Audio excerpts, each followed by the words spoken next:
Hey, folks, welcome to another episode of On the Line, and this one's on video. So, for all of you who are watching with small children, I'm sure they've already seen this mug and run the other way. It's all cool. We're used to that, but we're going to try to do them on video from now on. And as you can see, my host is either there or there, depending on what you're seeing in your camera. There's Jonathan. Jonathan, say hello to everybody. Our first time on video. All right, cool. How's it going, guys? I may look a little bit dark in this thing. I'm not recording this in my studio. The studio's next door. I should have it by next week and done. So for now, deal with the dark shadows that you see. Ain't nothing going to be done about it today. We're testing a new system, so hopefully this all goes well. But let's get right down to business. What are we here to talk about? Well, I had a lot of things going through my head and a lot of people, like usual, sending me all kinds of questions during the week. And one of the ones that came up was, well, someone asked me, what do we do when it comes to a surprise shot? Do I really need to have a surprise shot? What's your opinion on that? What do you think? So I'm not gonna lie, I was a big believer in the surprise shot for a while. Mm-hmm. I tried teaching people how to do it, but in my own personal studies and whatever,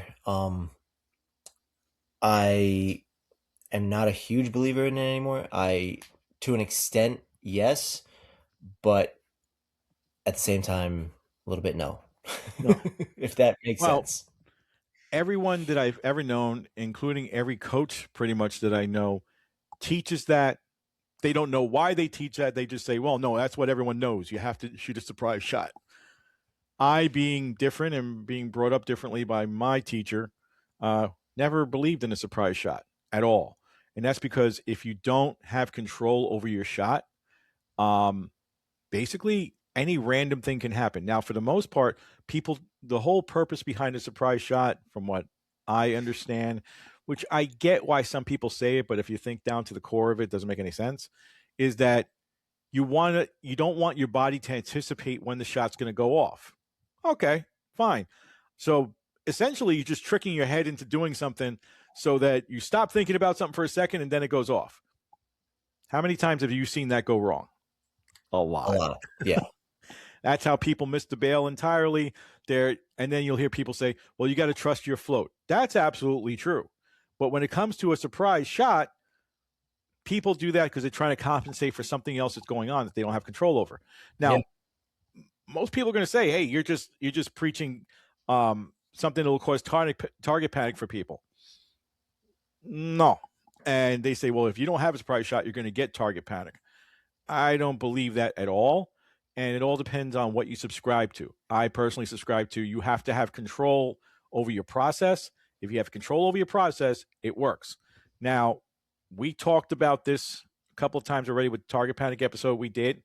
But what do you see when you look at YouTube, you look at Lancaster, you look at all those different places, whether you're looking to buy something or you're looking to find information on something, the number one thing you'll see out there is surprise shots, beat target panic, and a million and one things, right?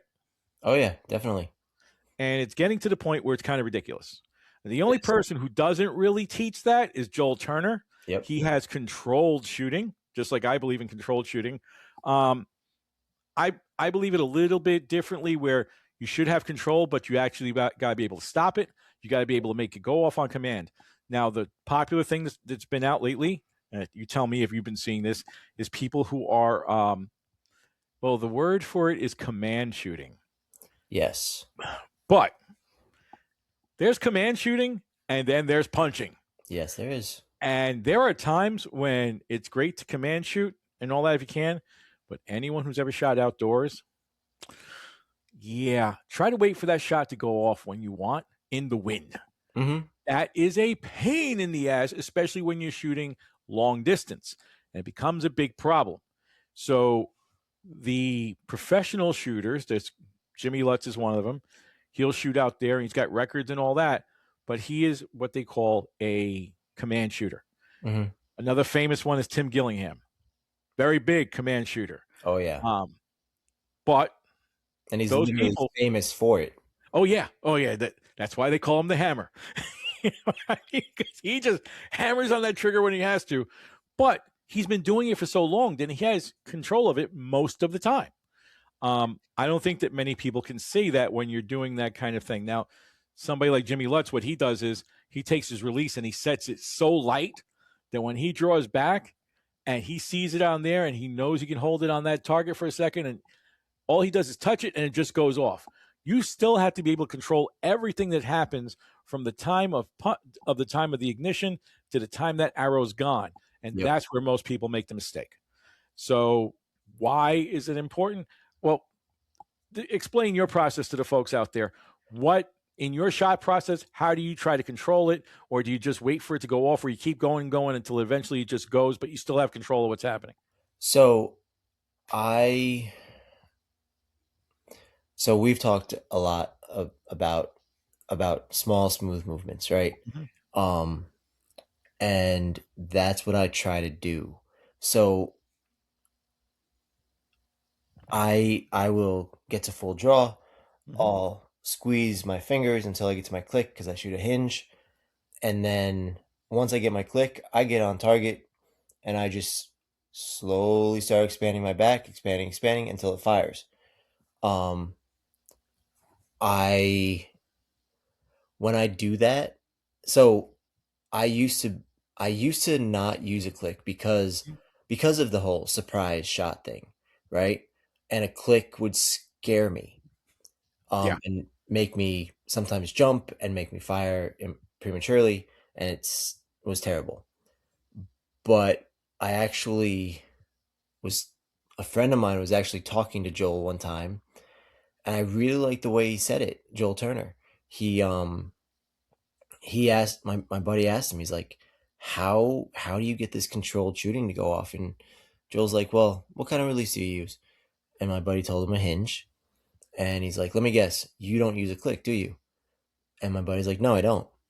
And what Joel Turner said was, put it back on, because and but change the way you think about it. Mm-hmm. So that was what he said was not to the click is not the middle of the shot process. It's not the end of the shot process. It is literally the beginning Mm-hmm. of the aim process. So what I was doing is I'd be at full draw, and I'd be pulling, and I'd get that click and Startled. right? Yeah. Where now I get to anchor, and like I said, I squeeze, get to my click. I know I'm close. I stop adding pressure with my fingers. I get on target, and then I start pulling through my back. And that's just somehow I interpreted what he said. Mm-hmm. And it seems to work for me. But again, everyone's gonna be different, right? What's gonna work for me and what's gonna work for you and anyone else could be a million different things. So that's what I Well, the thing is that what you're describing is that click is, like you said, the beginning of your process do. when you know it's going to start happening. It's just like you're at a rifle range and you know nothing's going on until the range officer says the line is hot. So Yeah. now you're rotating it until you hear that that thing go off, and now you're like, line's officially hot, we're going. Mm-hmm. So that helps you in knowing where it is. And Turner actually helping to help to develop a release that's a button but has a click in it. Mm-hmm. So you start squeezing off the button, click, boom. Personally, I don't like clicks. But then again, I don't shoot back tensions either. Mm-hmm. It doesn't mean I've never shot them. Oh, I've shot them. I don't like them. I've seen the results, what happens when people shoot them. And right away, people seem to think the back tension is the solution to all your problems. Yeah. No, it is not. Because if you have problems before you start shooting a back tension, you're going to have problems afterwards.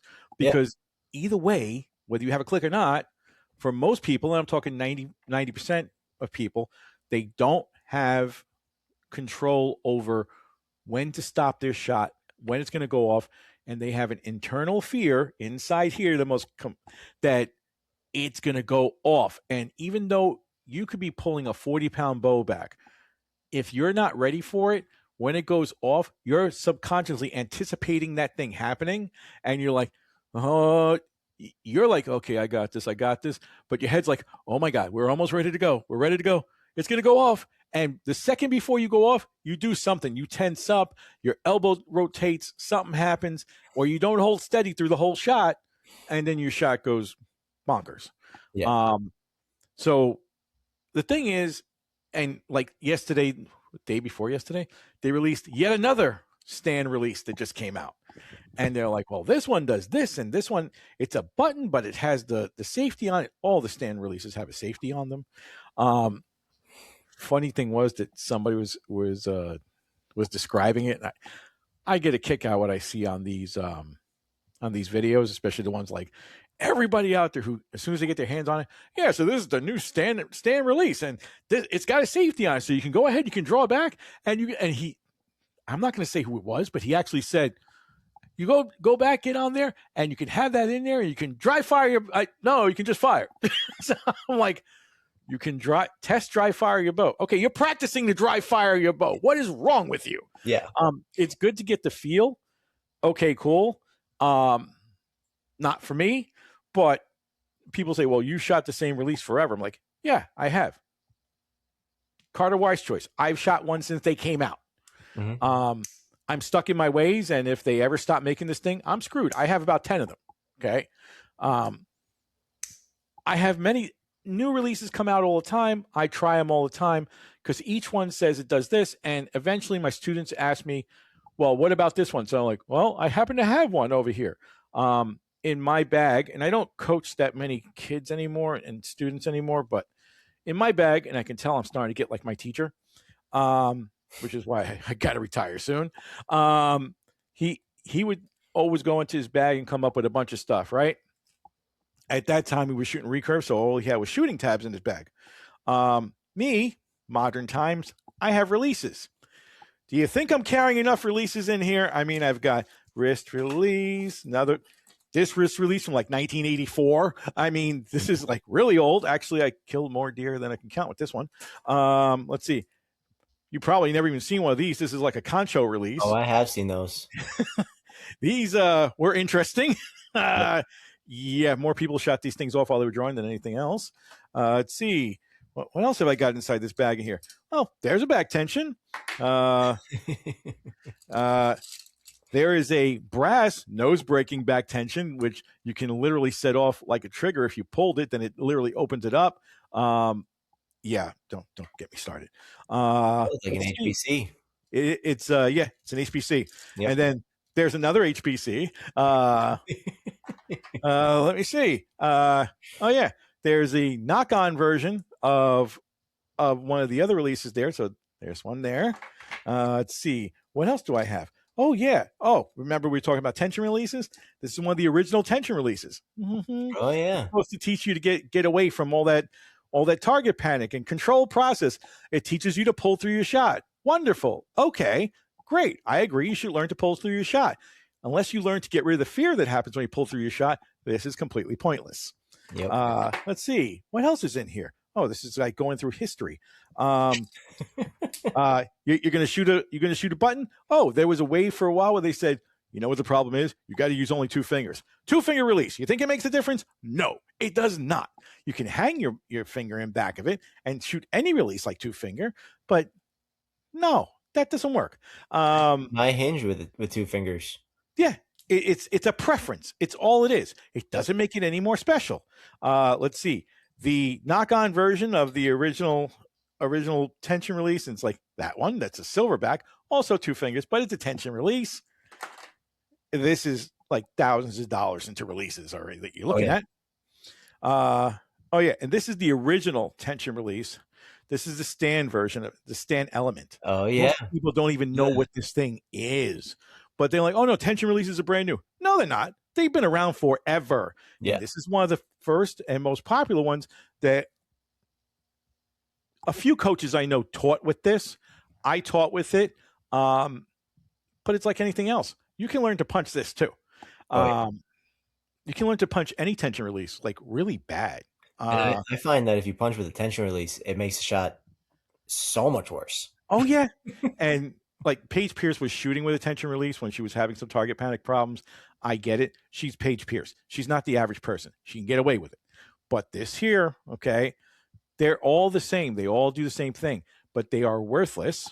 I repeat, worthless, unless you can solve the initial problem is anticipating what's going to happen, and are you ready to do anything about it? Yeah. Because if you can't let it just go, flow out of you, you are screwed. I hate to put it like that in such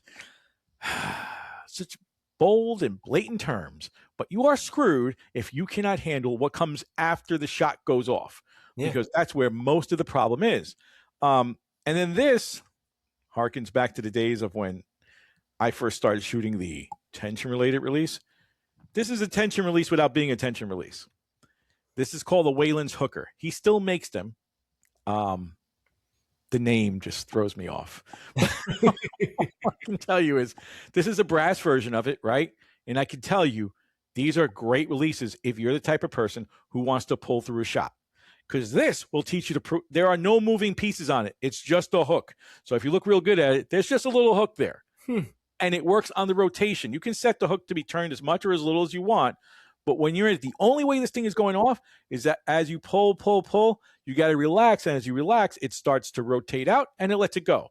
When I shot the first types of releases that came out, they were made a lot like this, but they were cut out of some kind of synthetic plastic, whatever. And we used to shoot off of those. And then this came along and he still makes them today. And I've spoken to him before. Really, really good guy. A lot of people hunt with these things. I hunted with one for a while. And then it wouldn't go off because when you're, how can I put this? When you're in the woods and you're aiming at something that's live, there's a whole other load of things that happen. Oh, yeah. Not only are you worrying about your shot process, you've got the jelly leg, the heavy breathing. You're like, oh my God, there's Bullwinkle in front of me. What am I going to do? Add all that to try to pull through this thing. And I know a lot of people who do. I can't. I missed an 11-pointer because he was like 26 yards away from me. I missed it because I couldn't get this thing to go off. Mind you, I'm amazed that I still have this because I was breaking arrows with this thing like for months when I started shooting it. And I even called the guy, I said, this thing is wonderful. The whole thing for target, it's a dream. For hunting for me, it was a nightmare. So I would start shooting and all of a sudden, I mean, I had problems with does. I had a doe that stood in front of me for 25 minutes before I could get a shot to go off with this thing. Because even a doe will scare you. You're like, oh, yeah. I'm like, why aren't you going off? And it never occurred to me like, idiot, you're forgetting to rotate. So just let it rotate, let it go. When I missed that buck, I threw this thing so hard. If the buck was still standing where I shot at him, I probably would have knocked him out with this thing. So I was like really, really upset. So to me, I just went back to shooting the old reliable. Now, part of what you call control process and having control over the shot, which is, like I said, I don't believe in the surprise, but having control over it, part of what it is you have to be familiar with whatever you're shooting to make it go off. If you don't know your release and what it's going to do, you're in trouble to begin with. Mm-hmm. So a lot of people, remember we talked about the last time, people who would walk around with the same three different of the same release in their bag. Target shooters were notorious for it. They'd have 3 different releases in the same bag. Let's see, 2 of the same. You know what I'm saying? Mm-hmm. Set differently so they wouldn't know when it's going to go off. Yeah. Because any release, you're going to know when it's going to go off if you learn it well enough. Yeah. Because you know, like, oh, I know how much pressure I got going over here, which is great because you really should know when it's going to happen. Yep. But if you're mentally still unprepared for what comes directly after when it goes off, it doesn't make a difference if you know that release 100 times better. Now, for target people, they would do this because they literally didn't know what would happen and it would give them the surprise shot. Still didn't cure the initial problem that they were dealing with, which is being able to handle follow through and what happens. So when you get new shooters over there, what's the hardest thing to teach them, you know, from your perspective? When you get a new shooter, they're on there with the release the first time. What's the hardest thing to get them to do when they're first shooting the bow? To actually touch the trigger at full draw. Mm-hmm. Right? They're afraid the shot's going to go off. Mm-hmm. And so they're wrapped on the shank of the index release, Mm-hmm. and I'm like, okay, take your index finger, wrap it around, touch the trigger, it's not going to go off. Mm-hmm. And they're like, okay, bang. Like, that's not what I said. I didn't say fire. It's actually funny because I have a girl that I've been coaching for a few years now. She hates surprises, absolutely hates them. That's So good. when I was trying to teach surprise shooting, she couldn't do it. It Mm-hmm. actually gave her even more target panic. She would Oh, have yeah. panic attacks Mm-hmm. because she hates surprises that much. Mm-hmm. So, and it would scare the crap out of her. And so yeah, I've actually found that surprise shots can actually develop target panic in people even worse. Yeah, there are two types of people when it comes to students that I found, and I've been doing this a long time. The first type is the ones who can deal with knowing when something's gonna, knowing their steps and what's coming next. They can prepare for that. That's a very small percentage of people. Yeah. And then you have the other ones who don't want to know because they've been taught you can't know, otherwise you're going to screw this up. And I'm not really into that. But just saying, you can set a regular release like this to do whatever you want, to be as light as a feather that literally would go off when you blew on it, which I don't suggest, by the way. This is the bad part about YouTube. You see these interviews with some of these guys, and they're like, well, I have it set so light. Kyle's another one of those guys. He's got it set so light that when he wants to, he could just bang and it goes off. Mm-hmm. Okay, like I said, if you don't have the other part of the process down, that ain't never going to work for you. But you'll notice that with command shooters, there is how can I say this? There is a very big difference from when they are on to when they are not on. Yep. And you can tell because they will shoot lights out. But if one circumstance changes, it could be the light changing, anything that throws them off, all of a sudden, they can't hit the side of a wall. They have all kinds of problems. And there's no in between. No, there isn't. It's not like they go to an average shooter afterwards. No, they suck when they're having a problem. And then when they get under control again, now the difference is between a pro and someone who's not a pro. The pro learns how to recover that and correct it quickly. Quickly for a pro might not be for a couple of days to a couple of weeks. I've seen them go through that. If they're on the circuit and they're shooting international tournaments, they better learn to control that in days to get. Otherwise, they're screwed. It's just not going to work. Mm-hmm. Tim Gillingham, the godfather of command shooting, as I call him, because he has been open about command shooting forever. Before it was like right now, command shooting is popular.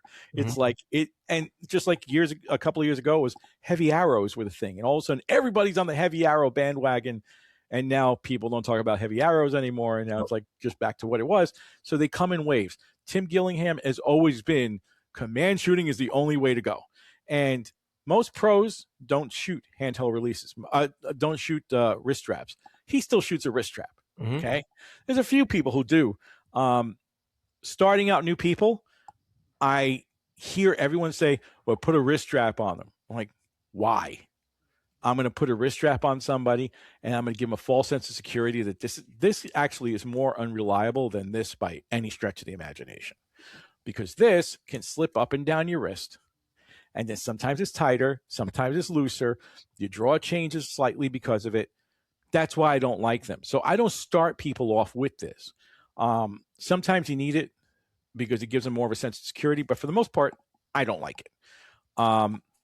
With this, I'll start new shooters off with this. But the thing I see, so when you get new people shooting and you put a bow in their hand, basically you tell them, you have to have seen this syndrome before, and I've discussed it before, that they shoot and they're brand new to it and they can do no wrong. They're hitting the target every single time.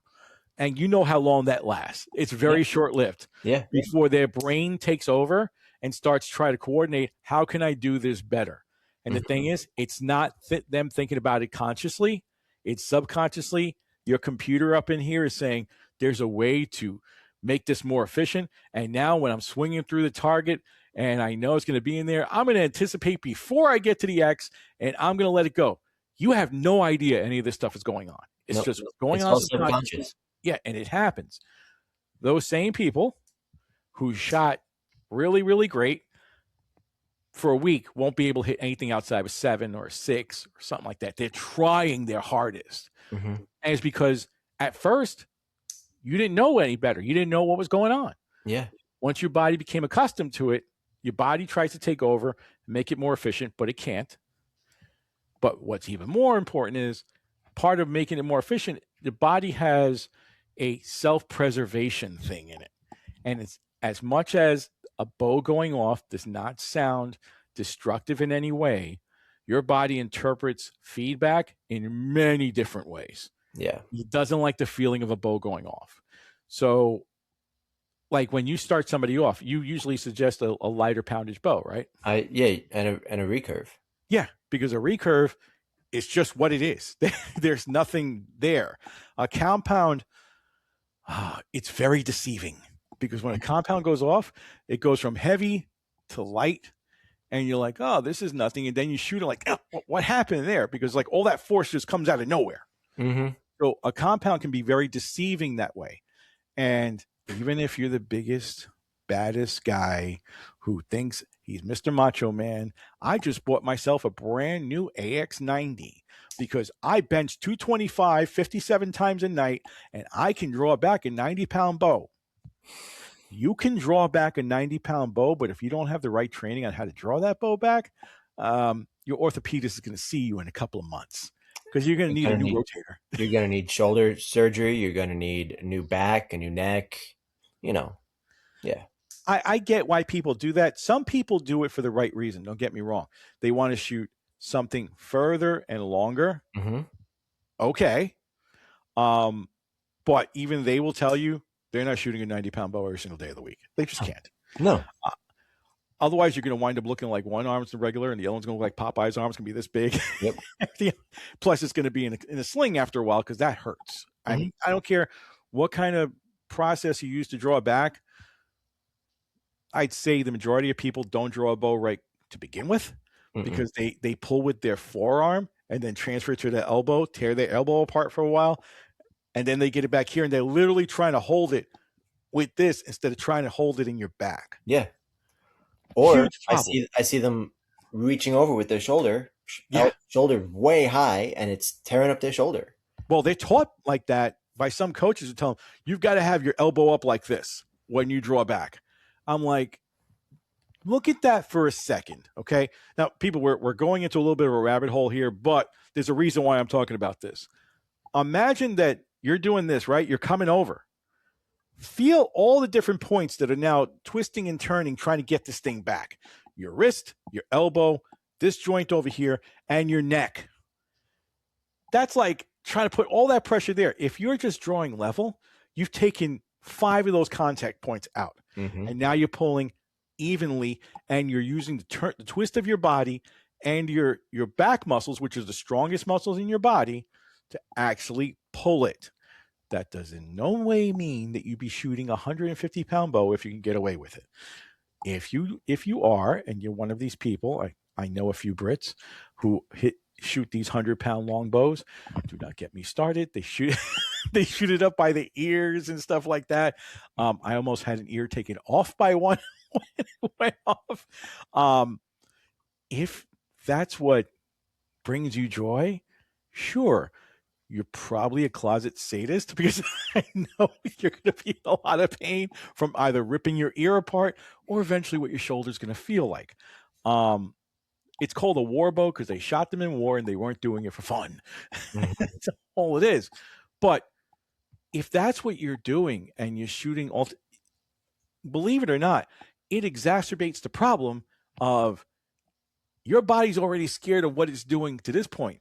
Now it's still scared of what's happening after the shot goes off. Yeah. So one of the techniques that they tell people to do is I preach, get familiar with your release, know it inside and out, take that out of the equation. You know what's up with that. Mm-hmm. But you also have to be not scared of what's going to happen with the bow. I think it's like a psychological thing, and it really is psychological. If you're afraid of what's going to happen, don't let anything be the unknown. If you know your bow and you know your release, you actually know what's going to happen when you're ready to fire. So let's just say I'm firing, boom, boom, boom, and I know that there's going to be they call it an explosion. It's just the vibrations the power going into the bow, and that little bit coming out and back at you because the arrow couldn't absorb all of it. So it just comes back through you. So it's feedback. But if you know that that's not going to hurt you, then why worry about it? Yeah. So, and that's something very simple, but people who even shoot a 20-pound bow don't get it because it feels so weird. And the only thing that you can do, and I do this with all my girls, is I have them shoot something like an AccuBow, which if you've ever shot an AccuBow, when that thing goes off, it's like a cannon going off between the sound and the feedback you get. There's no stabilizer on an AccuBow.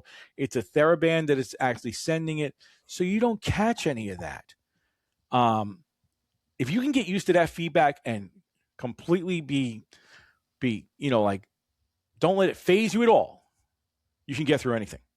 Yeah. And then you know your bow, you know what your bow is going to do, you're okay. But if you're the type of person who can't get used to that stuff automatically, you're going to find yourself having to look to somebody who's going to say, well, you got to do a surprise shot, because you're going to have to trick yourself into believing that there's nothing going to happen. You don't know when it's going to happen. Yeah. But you still have to control what happens afterwards.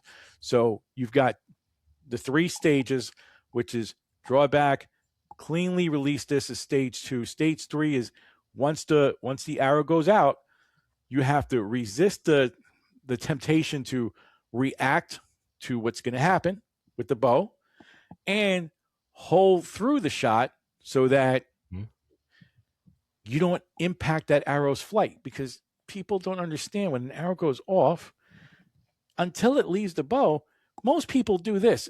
I have one girl who I've trained for a lot of years, and to this day, and she's won a couple of nationals. To this day, when she shoots, and she's an adult now, she'll fire, and she has a nasty habit of doing to see where the arrow went. Mm-hmm. Now she just does this. When she was a kid and 14, her problem was dropping the entire bow to try to see where it went. Problem was the arrow wasn't gone yet. And even if she caught the bow, just as the tip of the arrow was out of front, it would still impact the flight of the arrow. Yep. And that's a bad thing to be having happen to you. Yeah. So it's all about control, people. You can listen to whoever you like, and in the end, you have to do whatever is best for you. I think that if you're taught the right way, shooting and knowing what's going on, not punching, will help you. If you're shooting in the wind, people tend to punch a lot because they want it to go off when the wind dies down or something like that. I get it, but if you have control of the shot, you can actually accelerate the motion to make it go off. Mm-hmm. There's a difference between that and slamming on it to make it go off. Guess what? Because when you slam harder, you tend to pull away. You tend to do this. You tend to break your wrist. You tend to do all kinds of things. But if you can control it, and now all of a sudden, like, I can step on the gas, and instead of just waiting for, squeezing through it, let's go. Joel Turner preaches the stages where you come to anchor, and then you tell your mind, okay, we're actually going to shoot this shot. We got the green light, and then you execute through it. But at any stage, you still have to be able to stop it. Yep. Control. That's what he's preaching. He's preaching control. Yeah. I have mentioned it on other podcasts before, but when I don't teach the hunter safety anymore because let's just say it got kind of crazy in New York. When they go to online testing instead of in class, I just have a general problem with it. That's how you get people coming out there with like grenades and stuff like that. I didn't know. I didn't see it online. Whatever. I don't think anyone's actually come out there with a grenade. Don't get any ideas. I didn't say anything about it. But what I'm saying is I would have a target of 10 yards, a big board behind it, and the target's here. There's a board on either side, and I have students draw back, get ready, and then and the boards were a little bit forward of the target, and then all you'd see is so right between my hands is where the target would be, just a little bit forward, a little bit behind it. The boards are forward, and I have this all linked up to a remote control car. The car, little remote control truck, had a little wagon that it pulled. And on that wagon was a cardboard little girl. And when I would hit the button as they're shooting, it would drag and stop and leave a cardboard little girl in front of the target. Mm-hmm. If they didn't, I'll tell you right now, 96% of people who are shooting put a hole right through her forehead. I'm like, why did you shoot the girl from behind the target? I don't know. I was shooting at the target. Like, because you couldn't control it. Now, if I see that, I'm like, okay, if I have complete control and I'm not doing a surprise where I'm just squeezing through it and letting it go, I have enough control. Like, I see, oh, damn, I can stop. You have to have that kind of control. Yeah. I don't do it anymore because they said it was too shocking for people. I'm like, I saw it in Men in Black. It was a good idea. I mean, It worked there. Like, what did little Amy do to deserve to get one in the forehead? I'm like, he couldn't control his shot. That's his problem. But it proves the point of what I'm talking about. It's just one of those things that if you can't control it, because you can't control the anticipation of what's going to happen, you can't control the fear, it's not going to work for you. If you don't know about the fear, like I said, because when you're first starting, you really don't know what to expect. Mm-hmm. You shoot lights out at first, and you're like, this is simple, until your brain starts thinking, and then you get the problem. Yep. So I think for everybody out there who wants to learn how to do it, like I said, surprise and no surprise, the majority of people out there, the majority of coaches teach surprise shot. Don't be surprised. Well, don't be surprised. Don't be surprised. It's no surprise anymore to me. Don't be surprised if you hear someone say that to you. Like, it has to be a surprise shot. It has to be a surprise shot. In your opinion, are more people going towards a control shot now than a surprise? More controlled, yeah. And an even greater number going to the control shot, like the let it go when it's right on top of the target, which turns into punching. There's a lot of people who do that. Yeah. And why? Because they hear about it online and it's the latest fad. Mm-hmm. Oh yeah, I'm going on here and I'm just gonna punch it when I see it. Like, okay, let's see how long that lasts. I get one whenever I start shooting again. Want to go to an outdoor tournament, like a FIDA tournament, 50 meter. There's at least 2 people who do that, and they're like, if they're shooting the line before me, I'll just sit there watching. Sometimes I just want to break out my phone and take a picture of it, because it's really, I'm going to make like a little photo album where I keep all these pictures of these people, because some of them, their facial expression changes and they're like, oh yeah, like that when they go enough. I'm like, are you for real? This other guy that I saw a couple of weeks ago, he literally drew back. The wind was kicking, and instead of waiting for it to die down a second, I guess he wasn't that fast a shot. All I know is that he's like this the entire time. His finger's nowhere near the trigger because he didn't want to set it off. And as soon as it was right, he didn't go like this and touch it off. His thumb turned into a cobra because he was like, whack, like that. Like, for real? He missed the target 5 times. Shot directly over it, shot to the left, shot the bale 2 bales over from him to the left. I think it was like a 9, but it didn't count because it was 2 bales to the left. So you will always see that sort of thing. What I'll say, people, is what you see is popular doesn't necessarily mean it's right, because it's a fad. It goes on and it goes away. It goes on and it goes away. Joel Turner is doing a great job of what he's doing right now, because he's convincing people to go the other way. I'm a little bit more extreme with it. I teach a control process as well. Just I have a different take, but everyone needs a different interpretation sometimes to understand what it is. So there's no one way to do anything right. Fortunately, he has all the proof in the world that he needs, because if someone says, well, how are you going to prove that it actually works? He just goes like this and points at his son. He's like, yeah, exactly. Bodie's won everything. You know why? Because he's been shooting this way since he's like 2. That's and I remember 10 years ago hearing him on a podcast when no one had ever heard that name before, and his son was, I think, 6 or something like that, and he's shooting a little recurve and the whole bit, and he's like, he's going to win national championships and he's going to blow everyone's doors off as soon as he starts shooting. He was right, because when the kid was like 14, he was winning Vegas. He got a perfect score at Lancaster at 14. Yeah, for qualifiers. So there you go. He predicted it because he knows that it works. So if it works and it's proven, and like I said, it's a system. You have to have that system. But everything in here has to work with that system too. And they can teach you everything. People, I'm saying this because I saw some prices that some coaches were charging. Let me take a deep breath because I'm trying not to lose it over this one. But someone who charges you $250 an hour ain't going to help this if your head ain't right and they don't understand that your head's got to be right. Yep. It's just not going to do anything for you. So that's a big deal. But that's pretty much where I am with it. You got anything else to add on to this one? Not really. I mean, listen, what you were saying before about command shooting and needing to go off. Around here in Pennsylvania, there are times when you're taking a shot and you might have an opening of like 6 inches between 2 trees, and you need that arrow gone when you need it gone. Mm-hmm. And that, I mean, I still pull through my back, but like you said, I just speed it up a little bit, because with hunting, I'm using an index, but yeah, and that's just what I do. So, but yeah, it totally works. It works.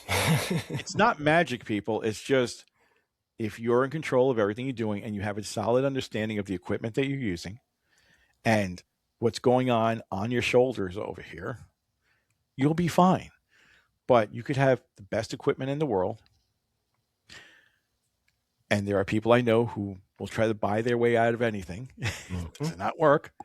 You could have the best, most expensive equipment in the world. The brand new release, when it comes out, whatever the shiny new toy is, it won't make a bit of difference if you don't understand what it does. And more importantly, you don't understand what you do and how to train yourself not to do certain things. I sometimes think it's funny because a certain person that I know, and also because you've had the misfortune of meeting her, when I was trying to teach her this, she suggested, really, if that's what it's supposed to be, then why don't you just hook someone up to electroshock and let me know how that goes? I'm like, don't think that the thought has ever crossed my mind that I would like to hook up somebody to negative feedback. So if they moved after a shot, they get shocked. She would have been my first candidate, but you can't do that. Right now, it probably wouldn't work.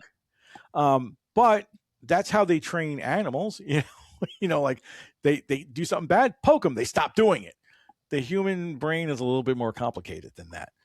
I might start using a water bottle on some of the kids I coach. The only thing I did when I don't really coach a lot of younger kids anymore, but even with Ivana when she was younger, I did the same thing to her that my coach did to me. Part of shooting is maintaining your balance and like keeping good posture. That I've done before to my kids all the time. Yeah. So, the cup of water on top of the head, go ahead, draw your bow back and shoot it off with that, not a drop of water being spilled. I did that a couple of times to her. She got drenched more than a couple of times. And then she learned. And now her head doesn't move when she shoots. She doesn't lean like this. It's just straight up and down.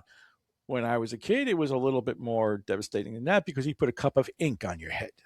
Ooh. And unless you wanted to go home looking like, I don't know, Papa Smurf. Yeah. You kind of didn't want that to happen more than once.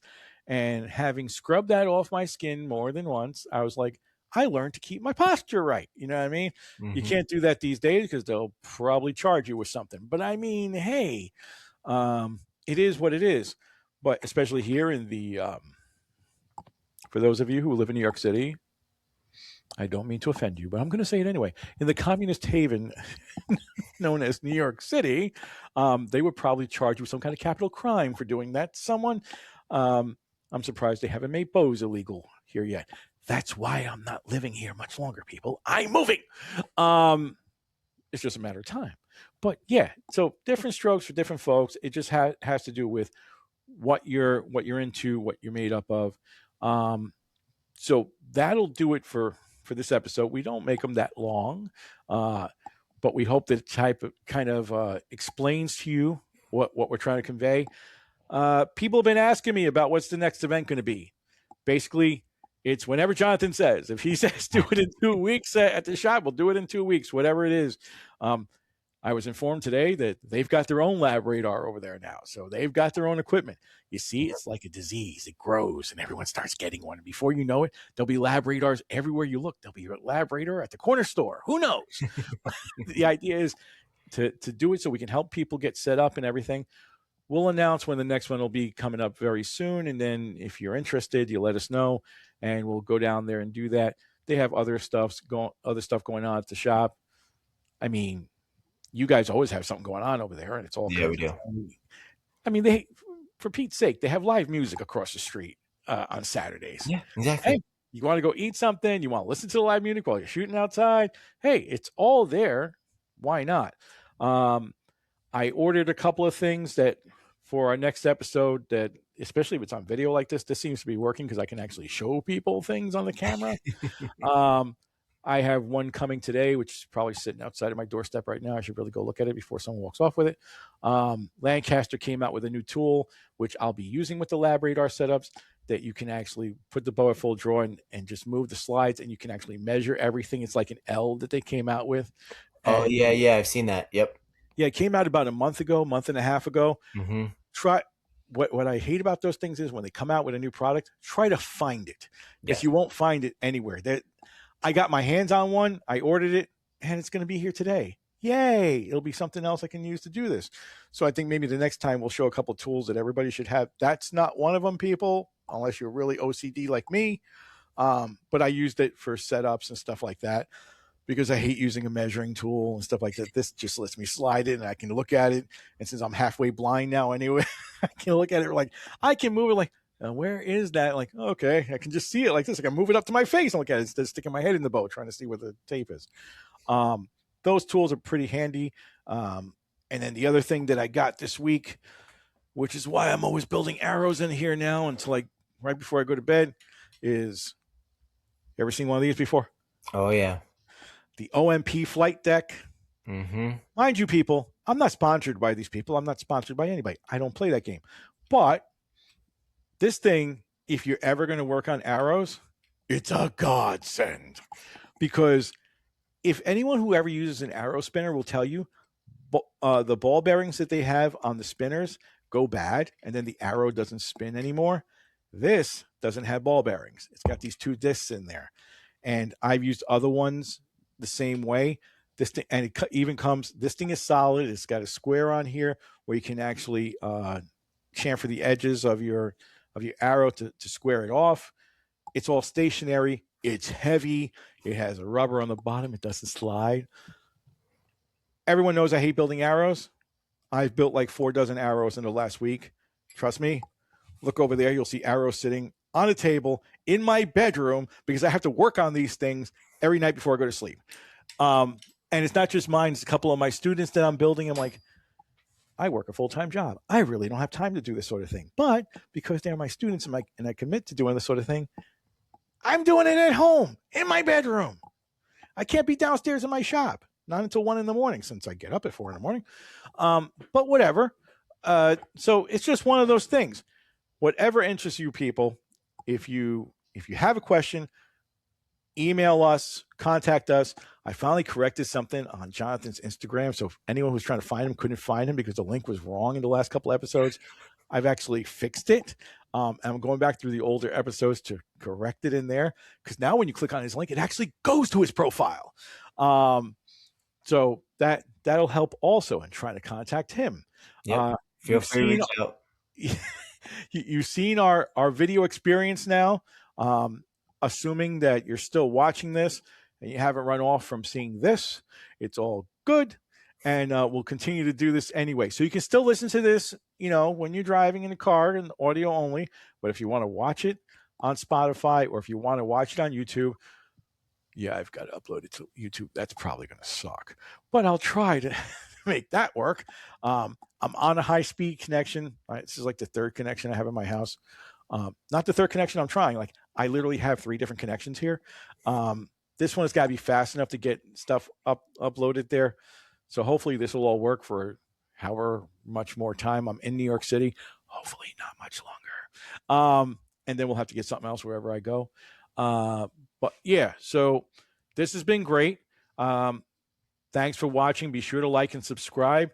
Sign up for the newsletter. I'll start to pump out those again soon on our website, which is highpowerarchery.com.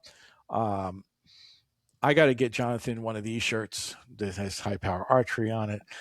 He's not going to shoot in a tournament with it, but he may wear it around the shop. Who knows? I got to find the size that's perfect for him. What are you, like a XXX or something like that? 1X, 2X, depends on the sizing. Oh, okay. So if they tend to run a little small, then I say a 2X then. Yeah. Yeah. You see, people, I'm committing to getting him a big shirt now. So I'll have to order those. I actually, at tournaments, do see people walking around in my shirts who I don't know. And I'm like, it's great. They're advertising for us and all that, but don't know them. That's cool. Now that they know the face, maybe they'll know who it belongs to.